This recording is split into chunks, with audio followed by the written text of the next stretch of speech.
Jehova mufudzi wangu, hapana chinhu chandinoshaiwa. Anondivatisa pamafuro manyoro, ondisesedza pamvura inozorodza. Jehova mufudzi wangu, hapana chinhu chandinoshaiwa. Anondivatisa pamafuro manyoro, ondisesedza pamvura inozorodza. Anoponesa mweya wangu, ndofamba ini ndofamba ini. Anoponesa mweya wangu,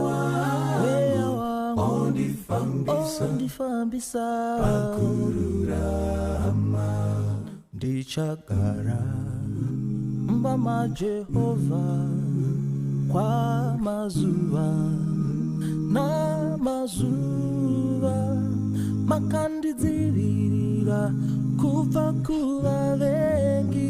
Ndichanamata iye mimoga, ndicharamba ndirimo mbama Jehova kwa mazuva na mazuva, munondidzivirira kubva kuvavengi. Ndichanamata iye mimoga, anoponesa mweya wangu, ndofamba ndofamba. Anoponesa mweya wangu, ondifambisa pakururama. Anoponesa mweya wangu, ndofamba ini ndofamba ini. Anoponesa mweya wangu, ondifambisa pakururama. Anoponesa mweya wangu, ondifambisa pakururama. Anoponesa mweya wangu, ondifambisa pakururama. Pamasikati anhasi toda kutarira nyaya iri pamberi pedu, nyaya inotyisa kuitaura, kuparidzawo zvivindi. Toda kutarira nyaya yekuguma kwenyasha nenguva pakati pavanhu. Singapedzi nguva tichapinda mushoko, tichatungamirirwa nevhesi ranoonekwa kuna madzimambo wokutanga chapter 22 verse 19 na 20. Titeerere kuguma kwenyasha nenguva. Verse 19. Mikaya akati, zvino chinzwa shoko raJehovha. Ndakaona Jehovha agere pachigaro chake choushe, nehondo dzose dzokudenga dzimire naye kurudyi rwake nokuruboshwe rwake. Papo Jehovha akati, ndiani uchanonyengera Ahabhi aende andourawa paRamoti Gireadhi? Nyaya iri kutanga yakaoma. Denga ragara pasi. Mikaya muprofita waMwari unoti, ndakaona hondo dzokudenga dzimire naJehovha. Jehovha ndokubva ataura pavhesi 20 zvikanzi ndiani unononyengera Ahabhi aende kundourawa paRamoti Gireadhi. Mwari vari kudenga Ahabhi panyika, waimuziva nezita. Pane imwe nguva so yekuti kana mukombe wehasha dzaMwari wazara kwazvo, denga rinogara pasi pamusoro pamazita edu pezita rako, rosaina kuti ngana watinetsa. Mwari vogumisa upenyu hwomunhu. Kana mukombe wehasha dzaMwari wazara, denga denga rinodhisaidha pamusoro pomumwe nomumwe. Mukatarira Ahabhi ari mambo paIsraeri, Mwari havana kufadzwa neupenyu hwake. Zvinhu zvitatu zvanoda kuti nditaure. Kokutanga, Ahabhi unokanganisa pamarorero ake. Namba 2, muchatoona kuti nyaya yekutoroora iyi ine zvayakakonzeresa, muchaona patichaverenga mberi. Chechipiri, Ahabhi unokonzera kunamatwa kwezvifananidzo kwaIsraeri kuburikidza nomudzimai wake. Chechitatu, Nabhoti unofa nemhaka yaAhabhi. Ahabhi wakanga achigara pedo nemunda waNabhoti, ndokubva achiva munda waNabhoti. Pakuenda kwaari akadoti, pamunda wako ndikupe umwe uri nani kupfuura wandinawo, kupfuura wauinawo. Nabhoti akaramba akati, munda ndewamadzibaba vangu. Muchaona kuti mudzimai wake unobva waronga tsoro ndokunyora tsamba muzita ramambo Ahabhi kuti Nabhoti afe. Nabhoti unourawa. Denga raizviona rakatarira zvichiitika. Mwari akati, haungarabi uchiita zvino kusingaperi. Ndiani uchanonyengera Ahabhi anofa paRamoti Gireadhi? Namashoko iwawo unoenda Ramoti Gireadhi wotoita pisa. Tinoona Ahabhi uri mungoro ndokufa. Ari mungoro, musoja wahwembura pfumo ndokumupfuura akafa. Paakafira, Bhaibheri rinoti vakageza ngoro yake padziva reSamaria. Ipapo imbwa dzikanhanzva ropa rake, ndopaishamba zvipfeve. Ukafa rufu runonyadzisa, Ahabhi ndokufa. Pfungwa inoda kuti mubate ndeyekuti rufu runogumisa nguva dzenyasha nokuponeswa kwedu. 1 Samuel chapter 2 verse 6. Samuel wokutanga chapter 2 ndima ndeya 6. Verse 6.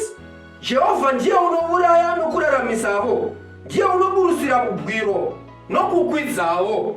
Kaverenga Joshua chapter 32 verse 39 inoburisa zvakare pachena kuti Mwari ndiye unouraya. Vanhu havafi nekuti mota iri kumhanya zvakanyanya.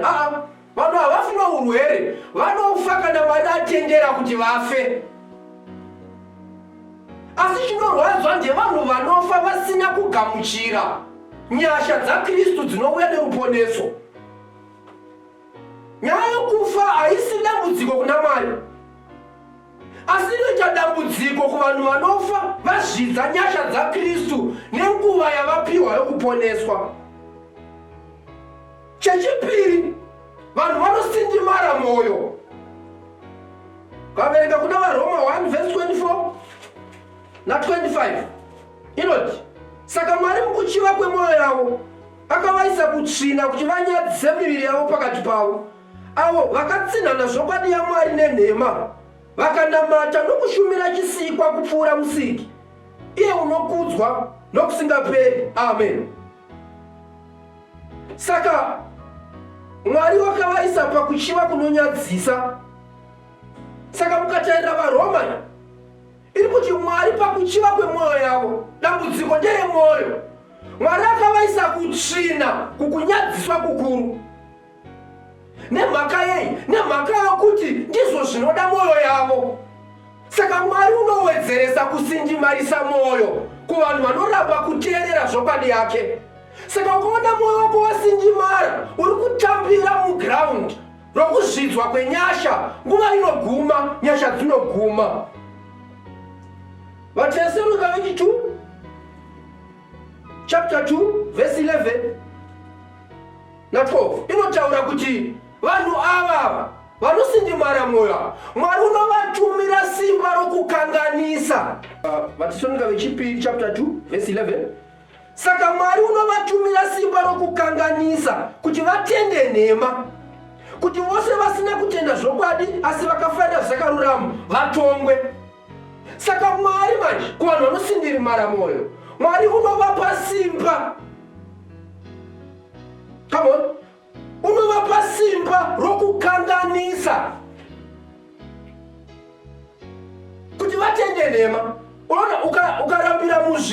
uchisindimara mwoyo. Kana shoko raMwari rikataura zvarataura ukasindimara mwoyo, so Bhaibheri riri kuti Mwari anopa simba rokukanganisa kuti vanhu varambire muzvivi kusvika vachinoparadzwa. Saka kusindimara mwoyo namba 2 kunotisvitsa mukugumiswa kwenyasha nokupera kwenguva. Jeremiah chapter 46 verse 17 ndichaitaura inoti zvino vakadanidzira nenzwi guru vachiti, Farao mambo weIjipita rava guhu haro, nokuti vakarega nguva yakatarwa ichipfuura. Nyaya yenguva, ukateerera pavhesi apa pane nyaya yetime. Nguva inopiwa vanhu vose, asi pane nyaya yetime inopfuura tamunzirwa nguva yenyasha nokuponeswa kwedu. Mukadzidza zvakanaka muchinda ainzi Faro chapter 5 bhuku yaExodus, ane mashoko anotaura anokatyamadza chose, anomusvitsa pakuti nguva ipere. Zvorehwa neBhaibheri kuna Jeremiah chapter 5 yaExodus verse 1 na 2. Shure kwaizvozvo Mozisi naAroni vakaenda vakati kuna Farao, zvanzi naJehovha Mwari waIsraeri, tendera vanhu vangu kuenda vadiitire mutambo murenje. Farao akati, Jehovha ndianiko kuti nditeerere inzwi rake, kuti nditendere vaIsraeri kuenda? Handimuziviye Jehovha, neni handingatenderi vaIsraeri kuenda. Farao unotaura mashoko anondirwadza panapa.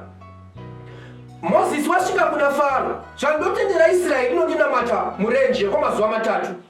Farao anoti, who is that God for me to obey? Handimuzivini. Ko zvekusazivikanwa kwaJehovha naFaro zvinaine kusatendera Israeri kunonamata Mwari wavo. Nzwai vanhu vaMwari kunzvimbo dzatiri takateerera masikati anaso. Zvisinaine kuti Mwari haumuzivi, kuna vanhu vakaiswa muzvinzvimbo zvine influence zvakasiyana-siyana. Kana vanhu vaMwari vakumbira nguva yekunonamata, vatenderei vaende kunonamata. Amen. Kunyange tisingazivi Mwari wavanonamata, zvikanzi ndiani Mwari iye hatimuzivi. Kataisa zvakanaka matenda paanorowa kubva pachapter 5 kusvika kuna chapter 10 na 11, Bhaibheri rinoti Mwari waiomesa mwoyo waFaro. Saka akaramba akasindimara mwoyo kusvika arega kuponeswa. Nyasha dzapfigwa, nguva yekuponeswa yapfuura.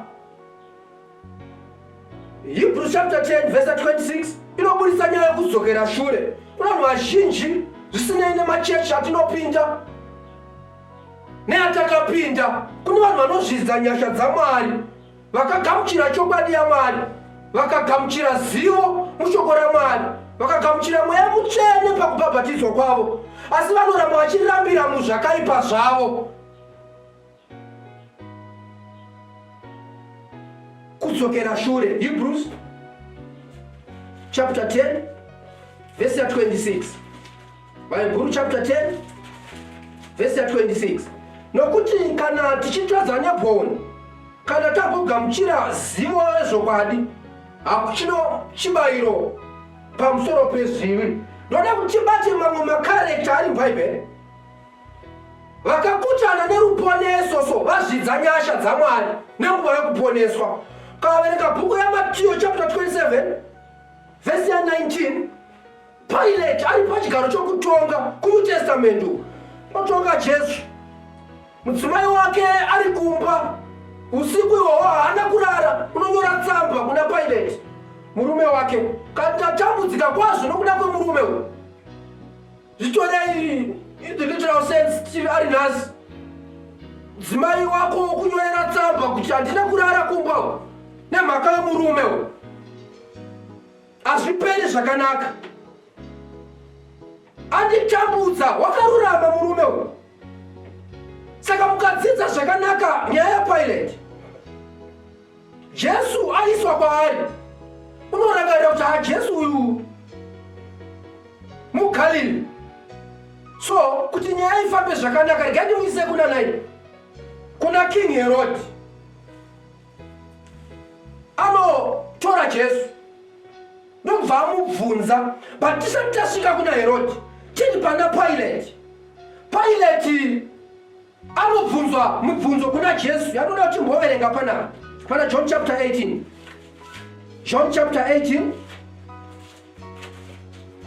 verse 37. John chapter 18 verse 37. Ipapo Pilato akati kwaari, iwe uri mambo su? Jesu akapindura akati, unoreva iwe kuti ndiri mambo? Ndakaberekerwa izvozvo, ndakawira izvozvo panyika, kuti ndipupure zvokwadi, mumwe nomumwe zvokwadi unonzwa inzwi rangu. Pilato akati kwaari, zvokwadi chinyiko? Akati areva izvozvo akabudirazve kuvaJudha. Ndoda kuti muteerere Jesu ari kutaura panapa achipindura Pilate. Pilate ari kubvunza Jesu mubvunzo waanobvunza wokupedzisira, anoti zvokwadi chinyiko? Mukatarira zvakanaka Jesu haana kuanza mubvunzo uyu Pilate abvunza, asi mukaverenga mashoko anotevera Pilate unonoatenda vaJudha vakanga varipo. Pandaiverenga zvakanaka nyaya iyi ndakaona kuti chakaita kuti Jesu anyarare, kwanzi Mweya Mutsvene wakasvika pakati paJesu naPilate. Ndokubva Jesu apa nguva kuti Mweya Mutsvene uatende Pilate, udhile naye pamaawasi mashoma asara, instead yekuti mwoyo wake uteerere zvinotaurwa naMweya Mutsvene. Pilate akanoatenda vaJudha. Poiona mani, pane nguva yatakada kuatenda vanhu tikakanganwa kuatenda Mweya Mutsvene achitaura nesu. Ende Pilate paakanoatenda vaJudha akanga otodhisaidha kuti okusunungurai Bharabhasi kana kuti Jesu. Zvakabva zvapera zvakangodaro, ndo pakaguma nyasha kuna Pilate.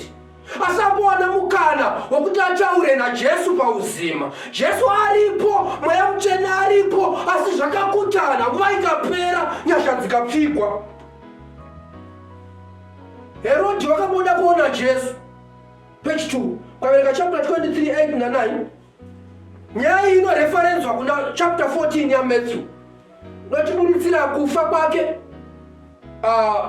kufa kwa John the Baptist.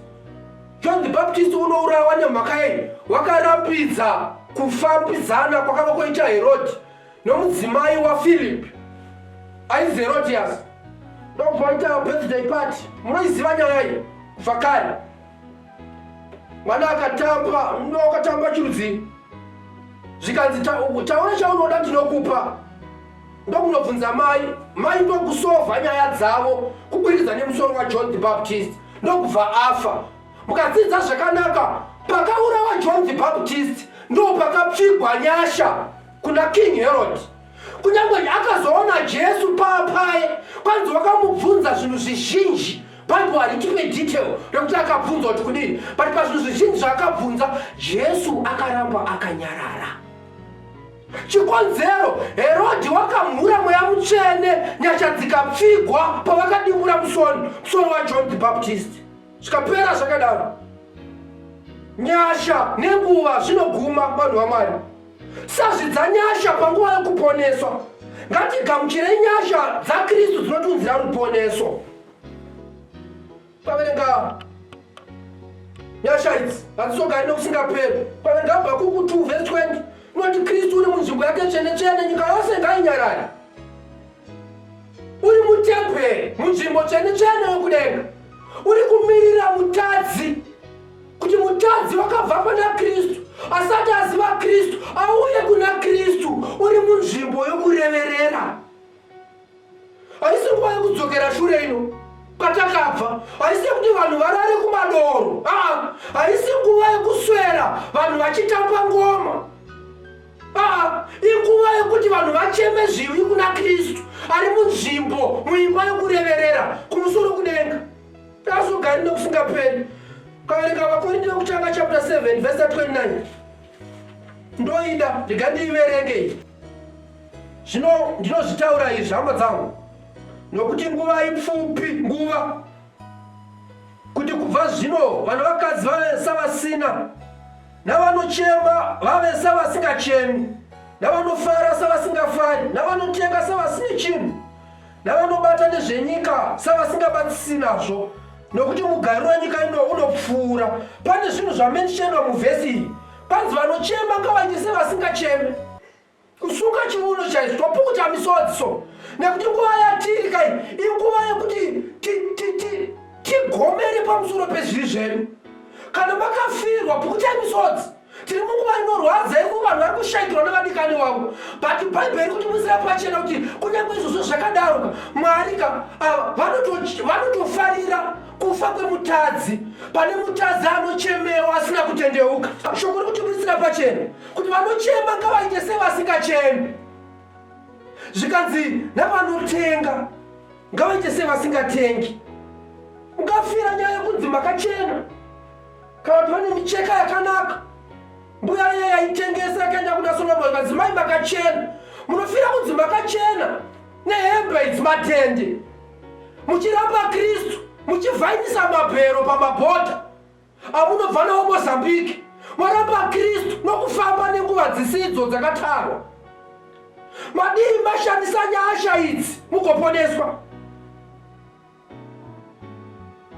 Vachifara so vanoita mapati asingaperi. Haisi nguva yamapati, inguva yekuita pati naJesu. Amen. Mwari vachitiitira zvakanaka.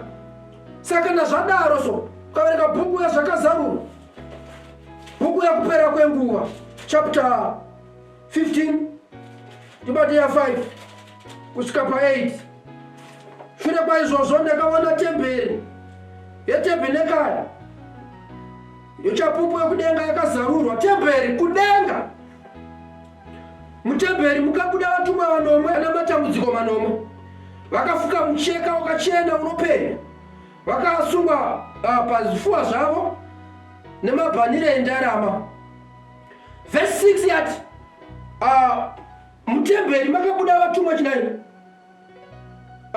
vanomwe. Verse 8 temberi ikazara noutsi hunobva pakubwinya kwaMwari, napasimba rake kukasava nomunhu akagona kupinda patemberi kusvikira madambudziko manomwe avatumwa vanomwe apera. Panapa zvakazarurwa ari kutipa nyaya yataurwa naHabhakuku tati Kristu ari mutemberi munzvimbo tsvene.